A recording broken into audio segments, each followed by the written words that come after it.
esta obra tan sofisticada, Santiago? No tengo una puta idea. Bueno, loco, entonces te estás despedido. Estás despedido. Echado. No se puede. Bueno, como indica esta columna, hoy vamos a volver a la temática de todo lo que es literatura y clásicos. Yes. Vamos a ir un poquito por otro lado, quizás, pero el día de hoy vamos a empezar hablando de Virginia Woolf. ¿Ubican, conocen, saben quién es, de dónde viene, hacia dónde va? De nombre nunca leí nada. ¿Conocés de nombre? Nunca Sí, leíste. nunca leí nada. ¿Y qué conoces? ¿Qué sabés? Que es una escritora. Bien. Hoy estoy... Hasta ahí. No Estás tenemos mucho enchufadísimo, más. Santi, ¿eh? ¿Agus tiene alguna data previa? No. Nada, 000. Si me das 5 segundos que recuerdo a Adeline Virginia Woolf, que Yes. es más conocida como... No leí nada de ella. No han leído nada. ¿No es Bueno, poeta? Bueno, bien, es una gran aproximación, es lo primero que se Es tiende verdad. a decir cuando se habla de Virginia Woolf. En este caso, a ver, me parece que la semana pasada intentamos aproximar una respuesta a qué es un clásico y hoy vamos a tratar de aproximar una respuesta a otra pregunta que tampoco tiene una respuesta real, que tiene que ver justamente con, ¿tenemos que saber de la vida de un artista para conocer el artista? Si conocemos la vida del artista, conocemos su obra, ¿es posible separar La obra del artista. la obra del artista? Es mejor no saber de la vida del artista. Y a veces sí. Y a Podría veces meter no. algo durísimo, nada que ver con la literatura, pero después busquen cuál es el único político que sigue Lionel Messi. Sí, ya lo ya vi. sé. Lo vimos todos. Deja. Nos pusimos tristes todos. Bueno, tiene un poco que ver con eso. Me parece que aplica mucho para el ámbito musical, para el ámbito actoral, para muchos ámbitos esta pregunta de la obra del artista. Virginia Woolf es una escritora inglesa, nacida en 1882, ¿Viva? fallecida en el año 1941. De hecho, ayer fue su cumpleaños. Justo. Y por eso lo traje. Feliz cumple, Virginia. Mentira. Todo mentira. Murió por un suicidio. Eso es otra de las cosas más conocidas que tiene. Se tiende a saber que Virginia Woolf se llenó los bolsillos del tapado con piedras y se metió al mar. A lo Alfonsina Storni, A lo ¿eh? Alfonsina Storni. Durísimo. Se la suele comparar, se la suele vincular también por eso, porque bueno, son mujeres que han tenido vidas un poco sufridas, que han tenido temas de salud mental, que han justamente tenido que luchar por el hecho de ser mujeres y querer ser escritoras.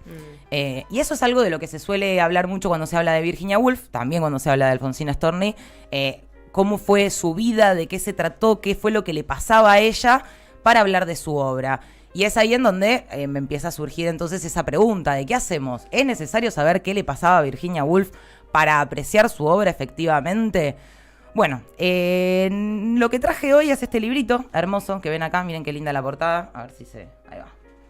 Hermoso Parece para edición, sí, es una edición muy linda, se llama Un cuarto propio, es de Virginia Woolf, no es una obra literaria, sino que en el año 1928 ella fue invitada a la universidad por un grupo de mujeres para dar una clase magistral y efectivamente lo hizo y esa clase magistral fue transcripta y fue publicada muchos años después, que es esta que les traigo acá, en donde ella ensaya un poco una respuesta también a otra de las grandes preguntas de es ¿por qué era tan difícil o por qué en el momento en el cual ella lo escribe o lo dice era tan difícil para las mujeres convertirse en autoras? Porque la propia Virginia Woolf tuvo que publicar muchos de sus libros con seudónimos en una primera instancia, con seudónimos con nombres de varón, por supuesto, porque era una imposibilidad ser mujer y tener éxito como autora. Ella toma su apellido de su marido, a quien conoce y con el cual se casa a los 30 años aproximadamente, con el cual formaban parte de un grupo, que era el grupo de Bloomsbury, ¿sí? Que eran un grupito de intelectuales, jóvenes, así, que no tenían mucha guita tampoco, pero que les gustaba cerrar las cortinas y hacer unas lindas partuzas. Uy, qué bueno. Qué bien. Qué divertido, Qué bueno. chicos. ¿Me invitan? Yendo. Virginia, después de su vida tan sufrida, de muchos... Bueno, en su momento le decían ataques de nervios. Obviamente no tenemos un diagnóstico aproximado a qué era lo que le sucedía a la salud mental de Virginia, pero se sabía que bien no la pasaba, que atravesaba una depresión muy severa por momentos, que se la pasaba mucho tiempo encerrada dentro de su casa o mismo adentro de una habitación propia, ¿no? Que de eso va a hablar un poco. va a ensayar durante todas estas páginas distintas respuestas a las distintas problemáticas que tenían las mujeres y el feminismo para poder imponerse en la época, pero una de las respuestas y por qué se llama así este libro es por qué ella puede escribir libremente, por qué puede dedicarse a la escritura, y responde: porque tengo 500 libras anuales, o sea, porque tengo un privilegio de tener un poco de plata, tampoco es que eran millonarios, pero tenían una situación medianamente acomodada. Y porque tengo un cuarto propio, porque tengo un espacio mío, un espacio que no es invadido por ni mi marido, ni nadie, bueno, hijos no tuvo, ni nadie que esté a mi alrededor, y yo en este lugar puedo ser quien soy efectivamente, puedo escribir y puedo llevar adelante mi obra. Y de vuelta entonces es ahí en donde yo pregunto, si Virginia Woolf no hubiera tenido estas condiciones, si su vida no hubiera sido lo que es su vida, ¿Virginia Woolf hubiera escrito lo que escribía? Qué locura igual que sea tan consciente en esa época de estos privilegios, ¿no? No en una época donde los privilegios fueran boca de urna, imagino. A ver, si miramos un poco el contexto sociopolítico, económico en ese momento, bueno, Reino Unido, siempre una época en donde emprendiendo guerras, ¿no? Entonces había altas y bajas, la crisis de ¿cómo se llama? Revolución industrial, toda esa época que ellos tuvieron. Bueno, no era un momento como para tener mucha plata, ¿no? No sé qué clase media existía ahí. Sí, bueno, quizás es una clase, se podría haber dicho que es una clase acomodada más que una clase media, sí, por supuesto, pero tampoco, bueno, esto no es que eran... tampoco podían pertenecer a la clase alta justamente por estas perversiones que supuestamente tenían. Ellos en este grupo de Bloomsbury no les gustaba eso, tenían múltiples vínculos heterosexuales y múltiples vínculos homosexuales también. Ella tuvo una relación y un vínculo amoroso con una mujer que pertenecía a ese mismo grupo y que estaba casada con otro que estaba en ese mismo grupo, y fue una de las grandes... relaciones lésbicas quizás que más se conoce dentro de la literatura en aquel entonces, donde no. Si sucedía, digamos, nadie lo iba a decir. Básicamente. Te apedreaban en la calle. Te apedreaban en la calle directamente.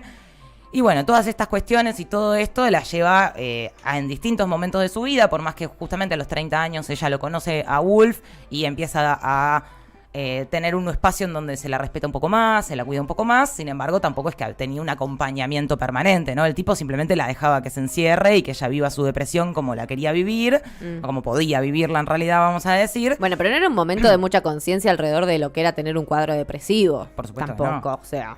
Imagínate que jamás nadie la atendió tampoco. Y no. Directamente.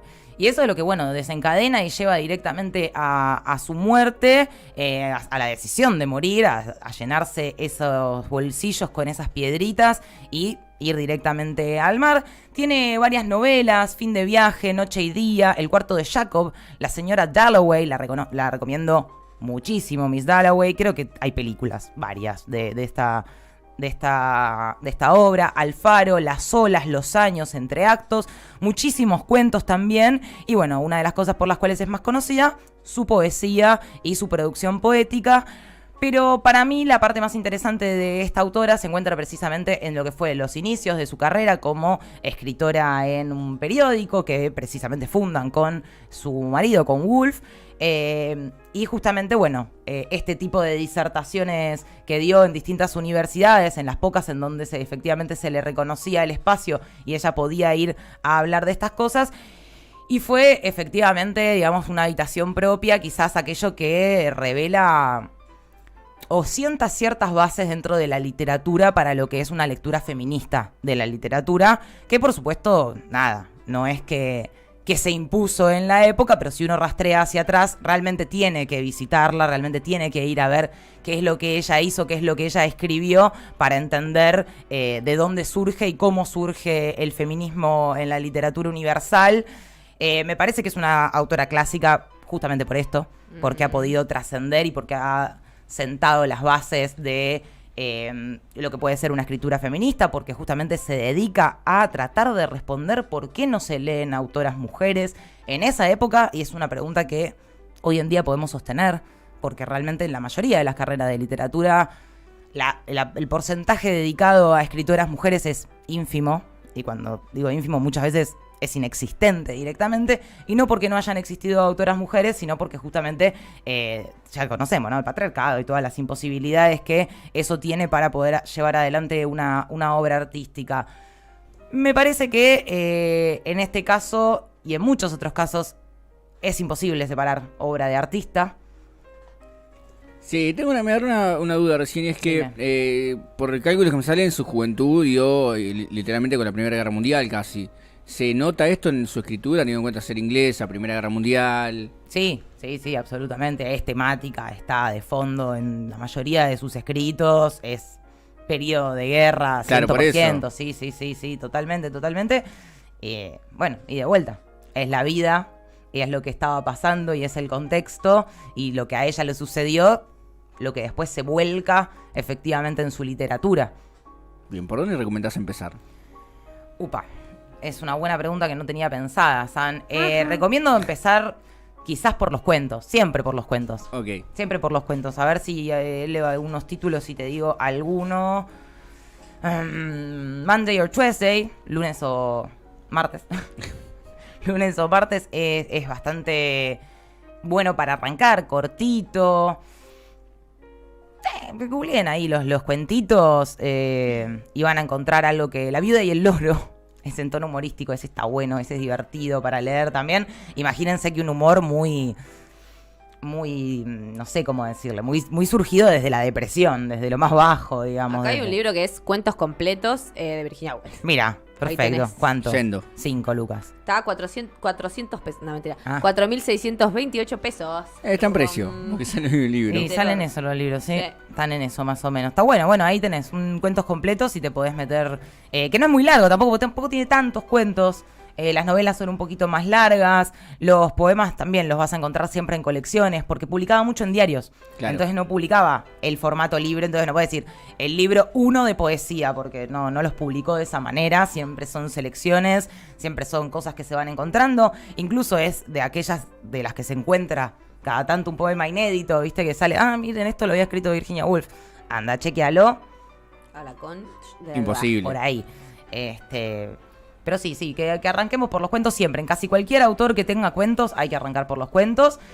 Si quizás estás más acostumbrado a la lectura académica, esto es perfecto para arrancar. Si quizás estás un poco más acostumbrado a eso. También piensen que como es una disertación oral, es muy amena su lectura, porque justamente tiene que ser algo que al ser oído uno pueda llevar esa lectura y el entendimiento de lo que va pasando. Y a su vez, esta edición en particular, no sé si es algo que tendrán todas las editoriales, pero esta que es de Lea, no conozco la editorial tampoco, tiene un hermoso prólogo, casi tan largo como el libro, no, mentira, de Florencia Stamponi, que justamente te cuenta toda la vida de Virginia y te cuenta también un poquito sobre el grupo Bloomsbury, que es muy interesante y del cual me parece que vale la pena investigar un poquito más y tenerlos ahí en cuenta, porque vos que te hacés el poliamoroso, bueno, esto en 1920 estaban en esa, andaban por ahí haciendo... Florencia Stamponi, artista de bellas artes. No la tenía. Yo no la conozco, no. De hecho, no hay ni una sola foto de ella. Mira, escribió se ve que le pusieron, escribió el Tenía una imprenta, me parece que es la imprenta de ella.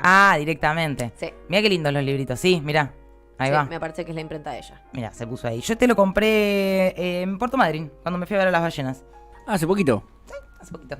No lo había leído, lo conocía, sabía de qué hablaba y demás, pero no lo había leído así. Dije, bueno, una gran oportunidad de entrarle por ahí y de entrarle a un nuevo clásico el día de hoy, Virginia Woolf.